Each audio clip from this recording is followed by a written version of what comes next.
Patient है तो बीमारी का खौफ मत खाओ, उसको रिस्पेक्ट करो। ये बीमारी को रिस्पेक्ट करना पड़ेगा।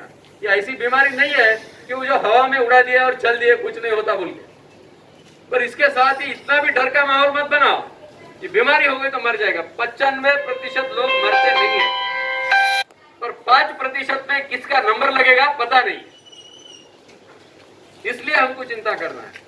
बाकी जो बीमारियां, इससे ये बीमारी बहुत खतरनाक है और थोड़े थोड़े संपर्क। जर्मनी में वो बाल्टी को एक आदमी ने हाथ लगाया, खाना खा के चला गया। उसके बाद 12 आदमी, अलग अलग आदमी वो टेबल पे खाना खाए। जिन्होंने बाल्टी को हाथ लगाया वो 12 आदमी को पूरे को करना, इतना डेंजरस बीमारी।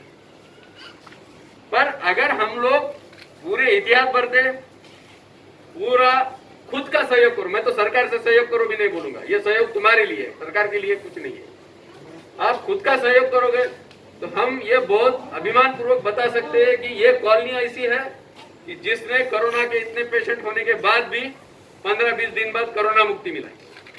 आज तुम्हारे पास 30-40 पेशेंट है, 100 भी होने दो, डरो मत। जिनको इन्फेक्शन हो गया है उनको जल्दी से बाहर निकाल के आइडेंटिफाई करके उपचार शुरू करना है, ट्रीटमेंट देना है। अगर ट्रीटमेंट मिल गया तो 100 के 100 दुरुस्त होकर वापस आएंगे, नहीं तो ये 100 में से 50 अगर इधर घूमते रहे तो वो और 500 जनों को बीमारी का इन्फेक्ट कर दे। इसलिए अपने घर में जिसको बुखार है, जिसको खांसी है, जिसका सर दुख रहा है या ये कुछ भी नहीं है तो भी स्वैब जाके चेक करो। वो डॉक्टर तय करेगा तुम्हारा स्वैब लेने का। जहां पेशेंट निकला है उसके आजू बाजू के लोगों ने तो जाके चेक ही करना है, उसके दोस्तों ने जाके तो चेक करना ही। समझो 20 पॉजिटिव निकले, 30 नहीं निकले, इसका मतलब ये नहीं है कि 30 निगेटिव है। हो सकता है कि ये 5 दिन बाद फिर पॉजिटिव। ये थोड़ा कॉम्प्लिकेटेड मामला है। आप सबको रमजान की शुभकामनाएं, और मैं ये दुआ करता हूं कि जो बातें टीवी पे बार बार बताई जा रही है, व्हाट्सएप पे बताई जा रही है, वो सुनो। कोरोना से खौफ खाने की जरूरत नहीं है, पर कोरोना से बहुत लाइटली लेने की भी जरूरत नहीं है। खतरनाक बीमारी, जल्दी पकड़ में आई तो दुरुस्त हो जाओगे, जैसा देर हो जाएगा आपके लिए दिक्कत का माहौल खड़ा हो। Thank you. महीने बगैर मत निकलो और हाथ ज्यादा से ज्यादा धो। घर के बाहर आए, जैसे आप लोग आए तो अंदर गए तो बच्चों के पास, महिलाओं के पास या बुजुर्गों के पास मत जाओ। आप उनको पासान कर देंगे, आप तो सह लेंगे, वो सह नहीं लेंगे। अभी आरिफ कॉलोनी में जो आदमी गया, उसका बच्चा आया था पुणे से, बच्चा ठीक हो गया और पिता चल गया। अब ये जो नुकसान हुआ है ये तो कोई भर नहीं सकता। और फिर ऐसी चीजें बाद में हम हाथ मिलते रह जाते। हिंदू रहा तो बोलता है कि भगवान की मर्जी, आप वैसे बोलते अल्लाह ताला की मर्जी। मर्जी तो आखिर अल्लाह ताला की है, भगवान की है, वही तय करने वाला है। पर ये जो गुनाह हमने किया है कि हमारे घर वालों को हमारा घर न बैठने की तरीके से पास ऑन करके, तो हम गुनहगार हैं। मुझे यंग लड़कों से काफी नफरत सी होने लगी है। ये लड़के जो मोटरसाइकिल पे बाहर घूमते रहते हैं, इनकी वजह से कोरोना फैल रहा है। आप चिंता करो, जो बुजुर्ग है उनकी तो हिमायत करो, उनके लिए तो देखो, आपका गुमना हो जाएगा, उनकी तो जान चली जाएगी। और जो तकलीफ हो रही है, जिसके बारे में मैं बताऊं कि दूध नहीं है, सब्जी नहीं है, बड़े मुल्क जो है, जो मगरबी मुल्क है, जिनके पास बहुत ज्यादा डेवलपमेंट है, जिनके पास ज्यादा दवाखाने हैं, ज्यादा बड़े पैसे हैं और जो नामचीन है, ये सभी नामचीन मुल्कों में ये बीमारी फैल गई है और वो अपने लोगों को बचा नहीं पा रहे। ये खुदा का शुक्र है कि हम लोगों के पास ये बीमारी से उतनी मौतें नहीं हुई है जितनी उन मुल्कों में हुई है कि जहां बहुत ज्यादा संपत्ति का प्रचलन है।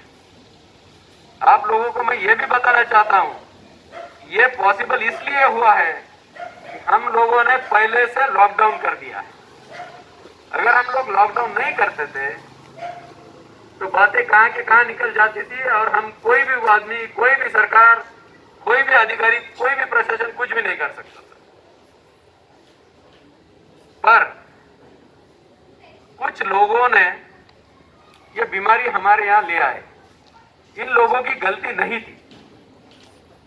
ये लोग बाहर के मुल्क में थे या ये लोग पुणे मुंबई रहते थे, उनको अपने माँ बाप के पास आना था, बीमारी आ गई। बीमारी आना बहुत बड़ी बात नहीं है, बीमारी आना कोई गलती नहीं है, सब बातें जानते हो, व्हाट्सएप पे बहुत सारा चल रहा है। आपके पास जब लोग आते हैं पूछने के आपको बीमारी है तो खुल से बताओ। मैं देख रहा हूं कि दो शब्दों का प्रचलन बहुत चल रहा है। लोग क्या बोलते हैं कि हमको उठा लिया या हम सरेंडर कर दिए। उठा लिया, सरेंडर कर दिया, ये शब्द बरोबर नहीं है, ये गुनहगारों के लिए शब्द है। जिसको कोरोना हो गया वो कोई गुनहगार नहीं है, उसको इसका मतलब मैं गुनहगार नहीं हूं। तो जब पुलिस आती है आपको पकड़ने के लिए नहीं आ रही है, ये इसलिए आ रही है कि बीमारी आसान बीमारी नहीं है, ये लाइलाज बीमारी है। अभी तक लोग ढूंढ रहे हैं कि इसको क्या किया जाए, पर अभी रास्ता नहीं मिला है। कुछ ट्रीटमेंट का प्रोटोकॉल दिया है, उसकी वजह से लोग बच रहे हैं, पर कुछ लोग जिनका हालत सीरियस होते जा रहा है उनको बचाना मुश्किल होते जा रहा है। अभी तक 10 लोग इससे गुजर गए।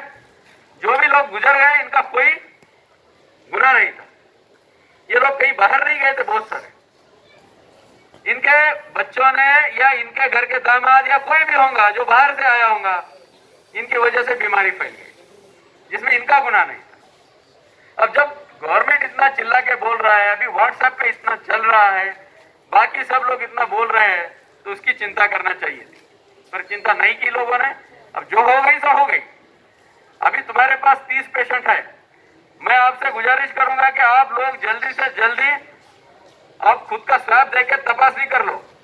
आपका चेकिंग हो गया और आप निगेटिव भी आए तो आपके दिल को सुकून हो जाएगा, और उसके बाद भी घर से बाहर मत निकलो, क्योंकि तुम्हारा आज का स्टेटस है निगेटिव, पर कल अगर तुम किससे कांटेक्ट में रहे तो कल भी तुम्हारे को बीमारी फिर लग सकती है।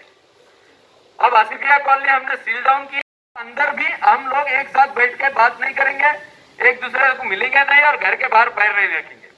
अगर ये 15-20 दिन हमने किया तो ये पूरी पॉसिबिलिटी है कि हम लोग कोरोना से मुक्ति पा लिए।